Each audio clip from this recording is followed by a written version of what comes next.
Hi, and welcome to the Indie Music Podcast, the podcast for independent musicians and other audio professionals. We're your hosts. I'm Matt Denton, also known as Mojo of Ragged Birds Music. I'm a Bay Area mix engineer and recording artist. And Douglas Reynolds of Resonance Mastering, a mastering engineer in Bloomington, Illinois. Welcome to Indie Music Podcast, episode 221. Tonight, Matt and Doug interview Max Indeveri. Max is our very first returning guest. He was with us on episode 210, where we had the entire band, the Whips, on the show. Max talks about his upcoming solo EP, Sharing is Hard, how he self-produced the EP out of his home studio, including his approach to recording, mixing, and mastering his music. We get a chance to listen to a couple songs. We discuss some of the upcoming songs, the influences, and inspiration for writing them. Max also will be releasing a live album with the Whips following the EP release. If you are in New York, look out for Max touring this summer. Enjoy the show. Hey, Max. Howdy. Can you hear me? I can. Sick. All right, we got everything all together. How are you doing? I'm doing great, thanks. How about yourself? I'm doing all right. It's a little high wire right now because it's finals week. And also a bunch of work popped off. And also I just got my second shot. So did you? Yeah, I just got like 3 hours ago, and I'm waiting for the side effects to kick in. I'm a little scared. Oh man. Yeah, everybody I've talked to, it's like 24 hours of fatigue, but no one that I've talked to it's gotten any worse than that. I'm glad to hear that. For the first shot or second shot? The second shot I just got today. Oh, yeah. It was worse for me and both my kids. Was it? Yeah. For me, it was 12 hours late. Actually, for me and my kids. And I know this is different for everybody. 12 hours later, full on chills, fever, aches, pains, lasted a few hours and then gone. And then the next day, just feeling a little fatigued.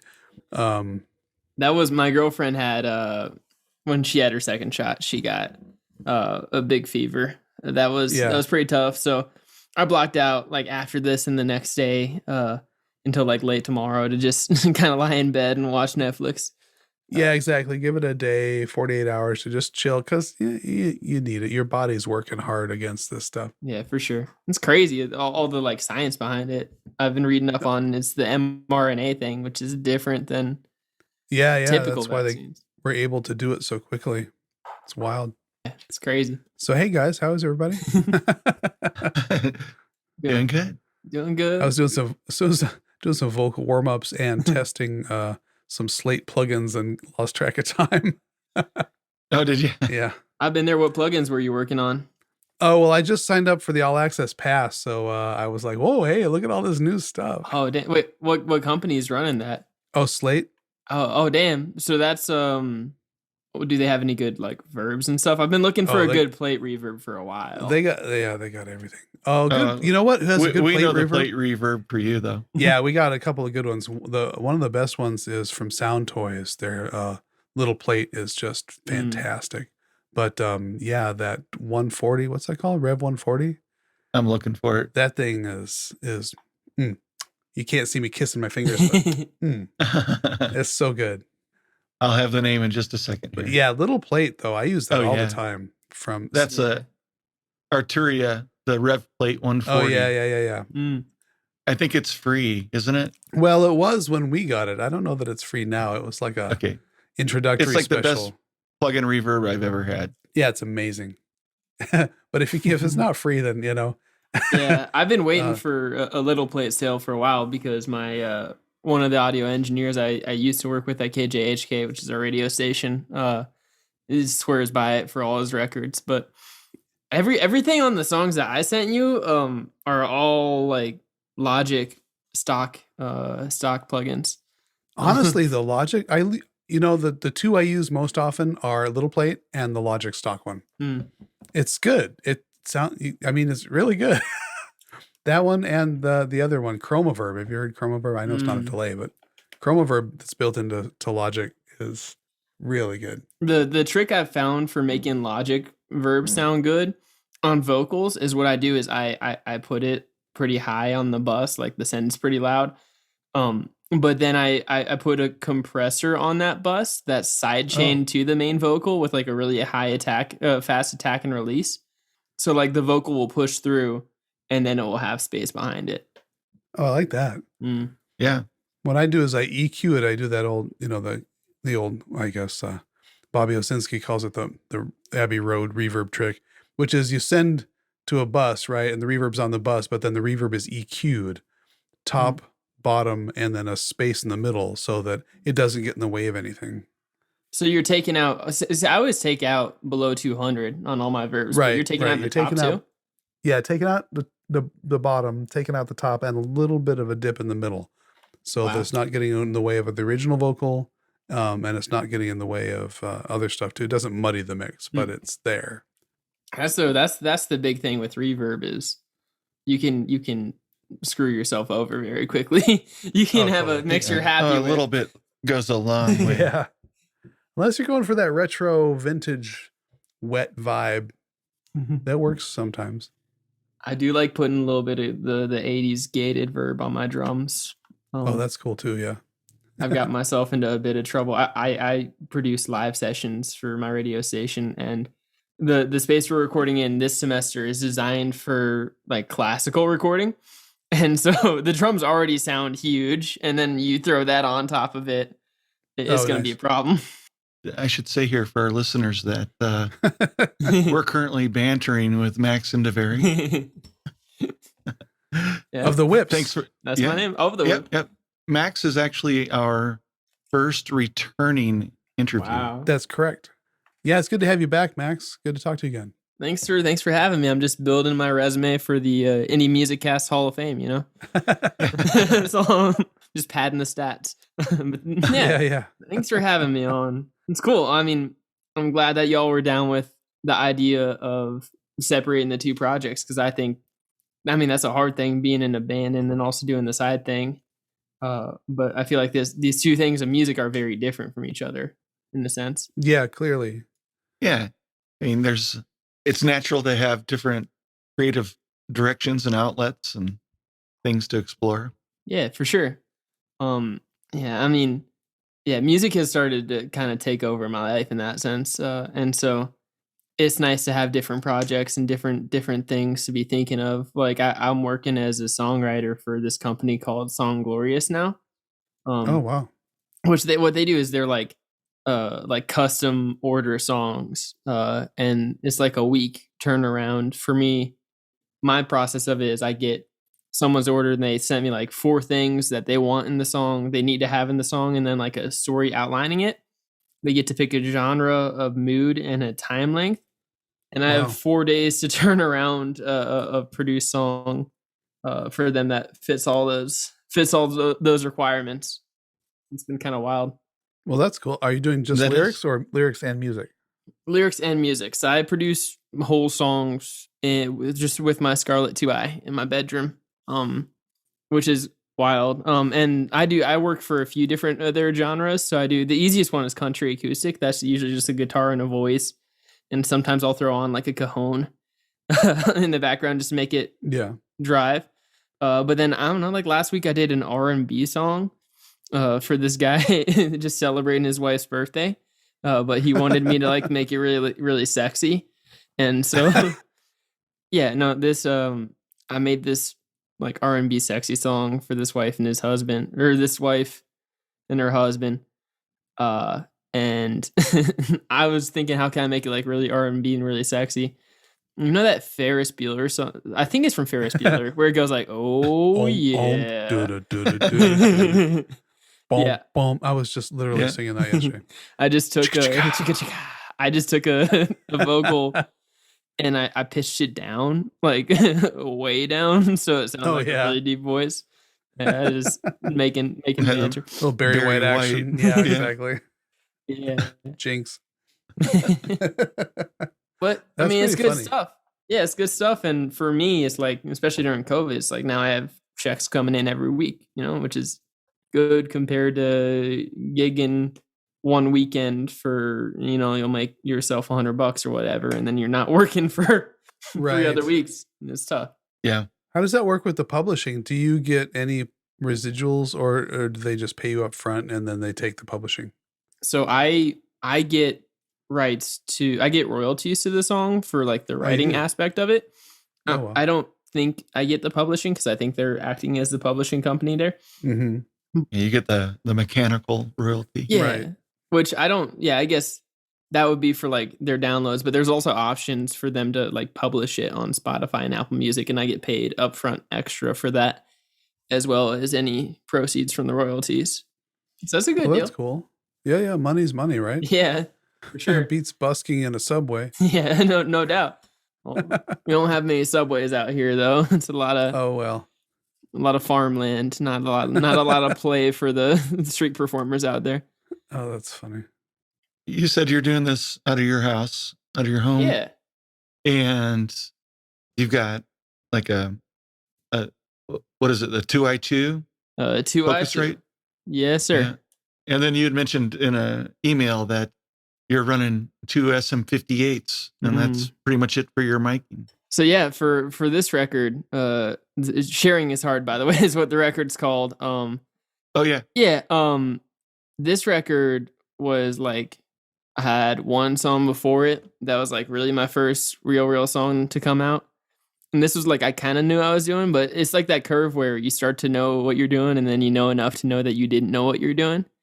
Oh, yes. That's a weird place to be. You're like, oh man, I'm so embarrassed for my former self. And so this is like, I had graduated from, recording amps with the Blue Yeti. Okay. And so now I had myself a Scarlett and I had 2 SM58s and I recorded everything through those. Now I've graduated. I got myself an AKG C214, which I recommend to everybody because it sounds so nice and crisp and clean. And I track all my guitarists DI with the Logic preamps, which I don't know. I've never had an issue with it. I feel like I can get good tone out of it. Nice. Yeah, I think they do a good job. They don't like my guitar, but my guitar may have problems. Like grounding issues or something. I don't know, but yeah, I always kind of like the versatility and the breadth of their built-in preamps and effects. For sure. And my roommates appreciate it too, because I don't have to blast away at like 12 p.m. when I usually practice. Oh yeah. Yeah. Yeah, that's the best thing about being in the box is how quiet it is for everybody around you. So when more than one Logic guy gets together, is that like a pack or a murder or It's called a corollary. Are you a Pro Tools guy or something? A Studio One? Oh no. You're a Reaper guy, right? Oh yeah. That's what we use. That was what we used at the radio station to just get the raw stems, and then we mixed in Pro Tools later. It's good. It's funny how some places do like to do that, where they'll use one DAW for recording. Sometimes that is Logic, and then they'll use another DAW for mixing, and that's often Pro Tools when it's like that, when it's a split like that. I've researched different DAWs so often and specialty mastering DAWs and such, but I haven't ever had a reason to actually pull the trigger on a buy-in on a different DAW because I've always been able to do everything that I need to do in Reaper. Wow. That's crazy. I mean, I've never looked at it past that, but I mean, there's a really good free rip of Reaper out there. So if what you're saying is true, we could all be saving ourselves hundreds of dollars. Oh. I have a business license version. So yeah, it's not expensive. No, when you look at something like Wavelab at $500 versus Reaper, I don't know what my license cost. I can't remember. Was it $75 or something like that for a small business license? I think. Yeah, that's pretty much the price for Reaper, I think. Yeah, I have Wavelab Elements, and that was only $100. That wasn't bad. Yeah, and I think it does everything I would need it to do. Not that I'm actively using it right now, but that's pretty cheap. So y'all are on your EP. I don't have a note on the name of your EP, Max. Say it again for us. It's called Sharing is Hard. The reason why it's called Sharing is Hard, and it goes with the cover art, which I hope we should probably put it in the promo. The cover art is like a sunset, and I asked the artist, one of my great, very talented friends from high school, Anna Kreutz, to make it like, I wanted the silhouette of two people sharing a thing of earbuds, because to me, growing up in high school and before that, that was like the symbol of like, man, these people were getting down, like these people were dating or other things. You see kids sharing headphones in the hallways and, you know, listening to their favorite song. And I was kind of always focused on the music thing and just focused on doing my own thing. I didn't really have time to enjoy a lot of that stuff. And so I guess I'm kind of wistful for that. But a lot of these songs are about growing up and about some of the dumb mistakes that you make when you're young. And a lot of how that gets romanticized and kind of reduced to an archetype.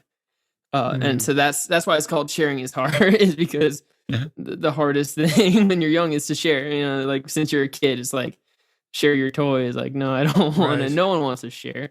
And then when you get older, it's like, well, to be in a relationship, you have to be vulnerable and you have to be willing to let another person into your life that you're crafting for yourself. And that's really hard too. So sharing is hard. Yeah, the whole thing is sharing. And you're right, sharing is hard. It's really hard. We made mixtapes and stood out on their front lawns with boom boxes. Yeah. Here's some Peter Gabriel for you. I'm standing below you. No, we missed out on the whole. There were no earbuds when we were growing up. You know, we had great big headphones. You know? Yeah, we had the Walkman Sony thing with the little tiny earmuffs, and we thought that was pretty cool. It was cool. Unless they were broken, you couldn't really. It was the best thing that was ever invented at the time. That's totally the craziest thing to me is my dad always tells me stories about, he grew up in like New Jersey and New York area, and he always tells me stories about how he'd like walk on the subway with the boombox just like playing music. Yeah. And like to this day, I'm mortified when someone has their phone like playing out loud in public. Like that's so embarrassing. Go to the beach. Everybody has their Bluetooth speaker or whatever. Yeah. Yeah, you want to hear about watch Do the Right Thing. You'll learn about the boombox. But yeah, that was a thing back then.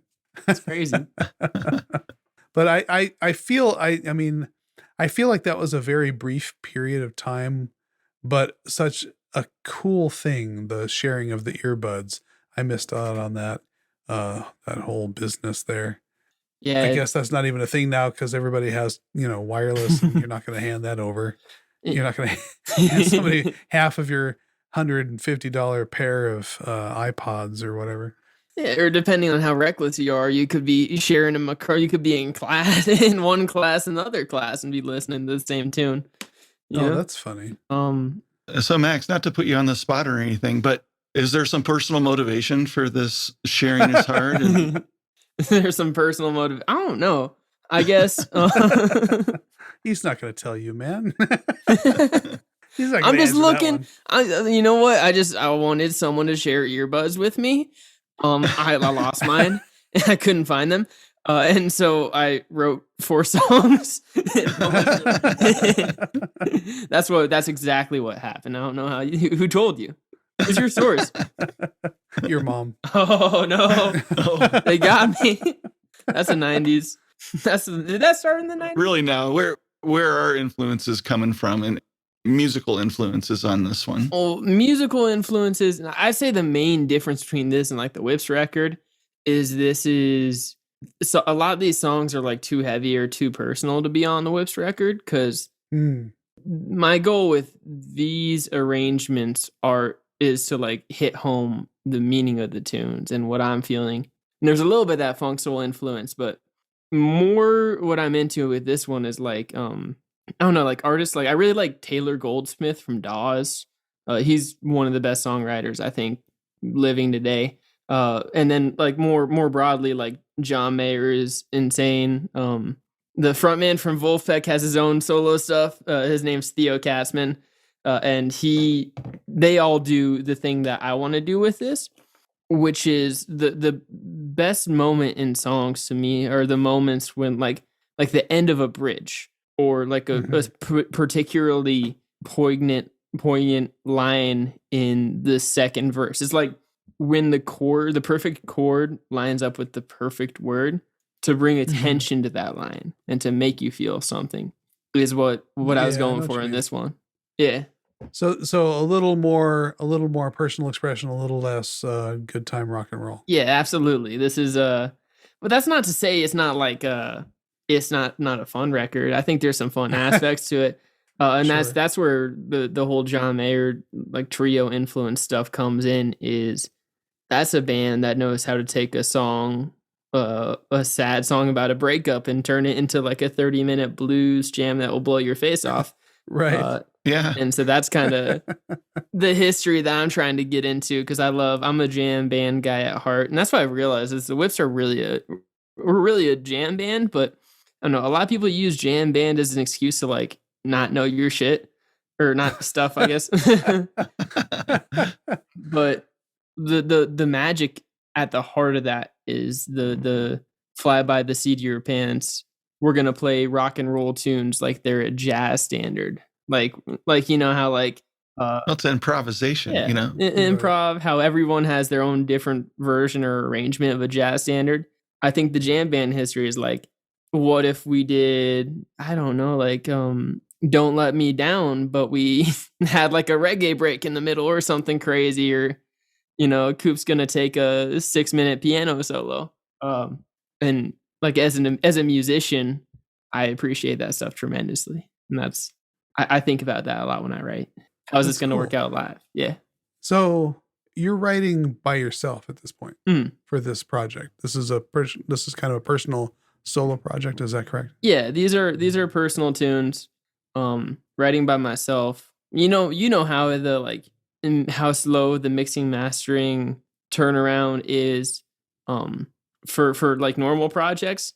And the fact that I don't know. No, I don't know about that. We're on the money. Yeah. We're on the ball here. Well, yeah, you guys were awesome. Oh my god, you got it back to me in like a day, and I was like, damn, this sounds really, really nice. And that's another hint, wink, wink, listener. If you're hearing this, the right one, which is on the record, was mastered by the Resonance Mastering Studio. So if you want an example of some great mastering work, that's the one to check out. But the point of what I was saying is, I recorded all this myself. I mixed it all myself at a time when I didn't really know for sure what mixing was, and I was still learning. And so like each song had about like 3 to 4 rough drafts that I went through, and a bunch of like retracks that I went through. Just because it was as much of a learning process for me as it was a creative process. And so a lot of these songs I wrote like 2 years ago, which is awesome, but interest. There we go. We're back. Can you hear me? Whoa. Yeah, yes. Something went weird. Something is wonky though. Does it sound weird? Oh, there it's better. All right, now. sweet. Better now. But yeah, a lot of these songs are from 2 years ago. Which is wild to me right now because mentally I'm also onto new things and onto like different tunes, but I still resonate with a lot of what's going on in these songs. Well, that's a really interesting point because I'm sure that a lot of musicians do this, and I'm going through this myself with stuff that I wrote and it meant a lot to me, but I don't necessarily identify with it, or it doesn't necessarily resonate with me now. How do you reconcile how and who you are now with what you wrote, 2 years ago or when you were going through something else? Yeah, that's what it is. And I've been thinking about this a lot because, you see the release date on the schedule, and you send it off to Spotify and then it becomes real. And it's like, crap, I have to promote a record now. And so my first question for me is like, well, even if I don't feel all the way where I was when I wrote it, like that some part of me is still there in that. And so for me, that was like the connection I made earlier is like sharing is hard is about being immature and making mistakes. And as much as I'd like to think that I'm past that, I'm probably not. And probably in like about 4 months, I will have the same revelation that I did now compared to then, and think I'm too mature for that. But the reality is, I think that's part of the human condition. Is like we're all just learning how to share and learning how to be okay with being flawed, which is a big thing for me and a lot of people. I'm very OCD, very like my way or the highway. I get it from my dad. My family is Italian, and we're all really loud and very decisive about what we are. And sometimes that's hard to be around or be with. And so I'm learning how to be better about that. But I don't know, like everyone has their own struggle, because at the end of the day, like you're stuck in your head 24/7. Sure. And it's a perspective that's like, it's hard to get through your head that every single person in this world has the same level of internal dialogue as you do. A lot of people think of people as like, in their story. But is it back where it went wonky again? It did. All right, sweet. Yeah, this is an ongoing issue. But a lot of people think of people as side characters in their story, but everyone to themselves is like the center of the show. Right. Especially musicians. That's a hard thing, because you walk into a room and everyone's looking at you and cares about what you have to say. But then you get off stage and it's like you're just another person. Yeah, you got to reconcile that. That whole thing is you're just kind of explaining growth, you know? Yeah. And maturity. You just got to take your time. Yeah, that makes sense. That's the title of one of the songs on the record. No way. Yeah, it is. There's Take Your Time. That one was the first one I wrote in the whole record, and that one is about that one I wrote when I was a senior in high school, and that it's actually by another title. Is that correct? It was originally written, I called it Young, right? Because I was bad at titles. And I was trying to start playing it with live band as fast as possible. So not a lot of creative or marketing thought put into that title. I just needed something to call out so my band members knew what song we were playing. Which was also the Whips back then. And then I had another classic rock band that I was doing called Joyride. I was playing guitar in. But yeah, Take Your Time was written, initially called Young, and written my senior year of high school when I was getting really bummed out about like those quintessential like movie moments that I had. The few that I had, I had kind of become fixated on that and scared of the idea of now I got to go to college and like play the role of a college student and see what's going on there. And particularly like, I don't know, like things like one time this girl got really excited and asked me to give her like a piggyback ride at one of the high school football games. And we just like ran around the entire bleacher and didn't really care who saw us. And to me, that's like such an innocent, sweet moment that I think is very much lost, especially with like hookup culture in college and stuff like that. And so I didn't even know any of that when I was writing it, but yeah, that song is kind of me talking to myself, being like, hey man, like it's probably not a good thing to look back so much right now. You should just kind of stay in the moment, enjoy what's going on, because you can't rewrite history and you can't make those days come back. So you just gotta like be present. Man, Shall Max, we play it? you are one of the wisest, most self-aware, most poignant young man I think I've ever talked to. Thank you, man. Appreciate that tremendously. I try to think a lot. Oh no. A lot of times it's easy to be like thinking, oh no, I feel like musicians are a lot of times like either I'm so smart, I'm the smartest, everyone look at me, or like I'm worthless. I'm worthless. Yes. No venues are returning my calls. We go back and forth. It's a blessing and a curse. Yeah, for sure. But yeah, let's absolutely hear some of this fantastic music. Good with you, Max? We'll play Take Your Time. Sounds good. Let's hear it.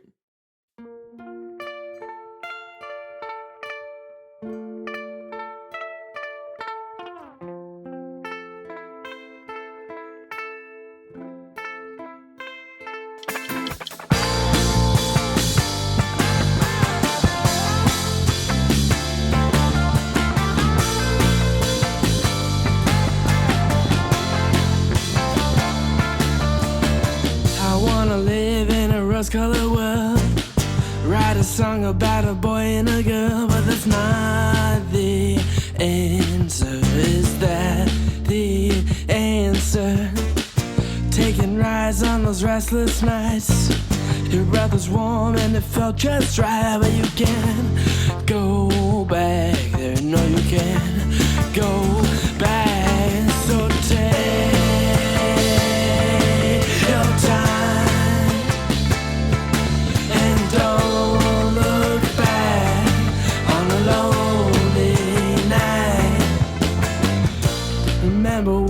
arms were tied. Nothing can ever stop us now, she lied. But it all ends somewhere. Yes, it all ends somewhere. And all the tears, well, they stopped the years. Take me back to that lonely night. But it all ends somewhere. So take your time and don't look back on a lonely night. Your time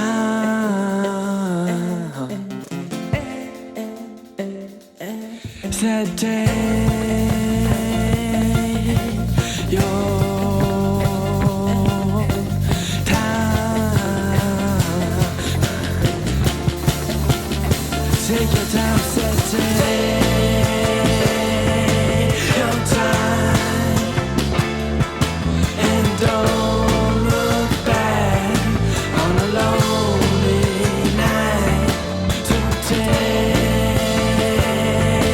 your time and don't look back on a lonely night.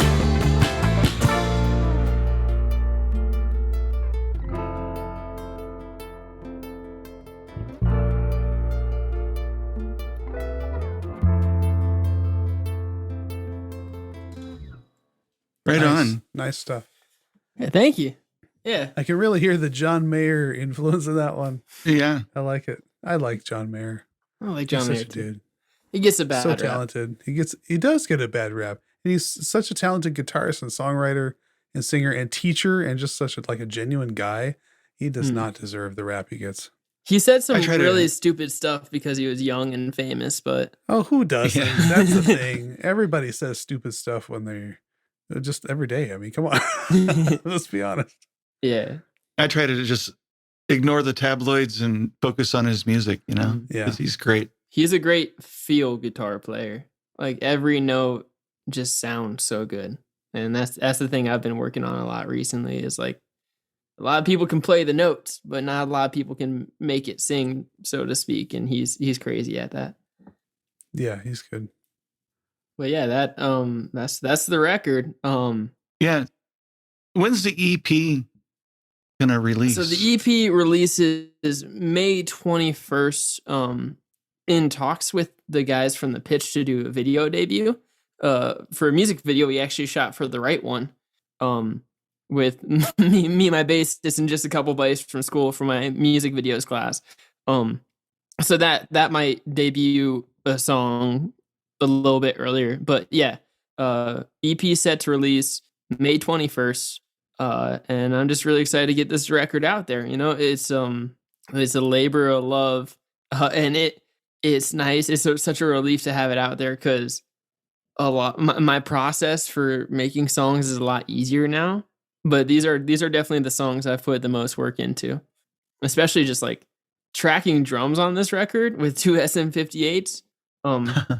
Now with my recording experience, that would tell me that what you do is you just put one in the kick drum and then aim one at the right knee of the drummer. But I didn't know that, and I wanted a full drum sound. So what I did was I recorded 3 takes of every drum groove. I recorded 2 overheads on one take. I recorded a kick and kick beater on another take, and I recorded a snare and snare beater on the other take. Wow. I was going to ask you how you did that because Yeah. how tedious was that? It was, let me tell you, I became Logic's Flex Time's best friend because right. You ever heard of the knee miking method on drums? Yeah. Oh, wait. Is that different than what I just described? Yeah. It's a one mic method for recording your kit where your microphone is aligned and down next to your left knee between the kick drum and snare in a conventional setup. It's a proven one mic technique for that location. Wow. You probably want like a good diaphragm mic or something that will get you a stereo field for that one though, right? probably. I'd have to read and see what the recommended mic is for that. I think a dynamic that I recall. I'll have to check it out. And now that I got my C214, though, I use this thing for everything because it's the nice figure 8 pattern, so it picks up a really round sound. And I'm trying to get myself like one of those portable isolation booth things you just put on top of it, like one of the like big styrofoam balls. So hopefully I can record really cleanly in my apartment. Yeah, but that's what's up. A couple more things, and then we're going to head out with one more song. You're doing a live album after the EP release. Yeah. So who's playing? Well, it's 2 other members of the Whips. This is a trio show.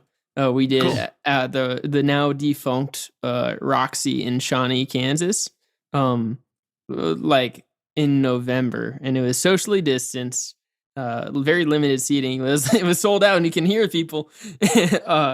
And halfway through, I go like, "We're socially sold out, socially distanced at the Roxy." But it was our first live show in a while, and it just took these songs and made them into those like minute long jam tunes. And so, or 7-minute long jam tunes. And so it's a lot of fun. And I'm planning on releasing it probably like a month after the record comes out, depending on how the video releases also go.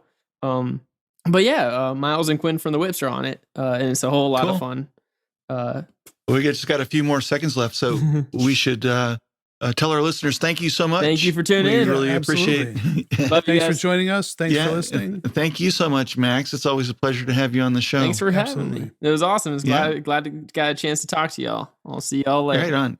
So we're gonna head out with The Right One, and we will get all of Max's links in the show notes, and so you can find Max. Real quick, Max, where's your Instagram and Twitter and everything? Max Indeveri, how you spell my name, that should be in the show notes, is my Instagram and my Facebook and everything, because there's no other Max Indeveris out there. So I got to get the normal name. It'll be in the show notes. Absolutely. Thank you. All right. Thanks a lot. All right. Thanks, guys. Have a good night. Have a great week, everybody. Yep. Right, cheers, everybody. See y'all. Bye. All right. Bye-bye. Your eyes could stare a hole right through solid stainless steel, but my refrigerator door can't tell you how to feel. So close the door right on me in my homemade paradise, 'cause the right one never likes to waste their time. A word can lift your expectations into the night sky. Well, the shadow of my commendation could never get you high. So cut out all your friends if they fail to do you right, 'cause the right one never likes to waste your time.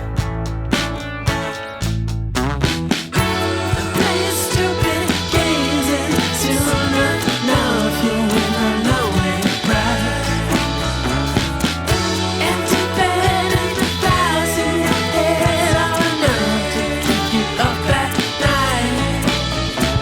I know you never saw it, making me make you be mine, 'cause the right ones never like to waste your time. Never thought it'd be like TV. Heart broke in the room till 4 p.m. And you don't wanna see me or the letters I would send.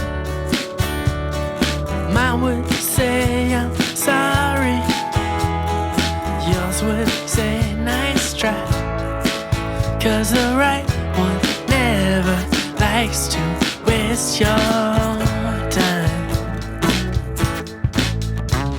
A place to be gazing, soon enough you will know it right.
Well, that wraps up another episode of the Indie Music Podcast.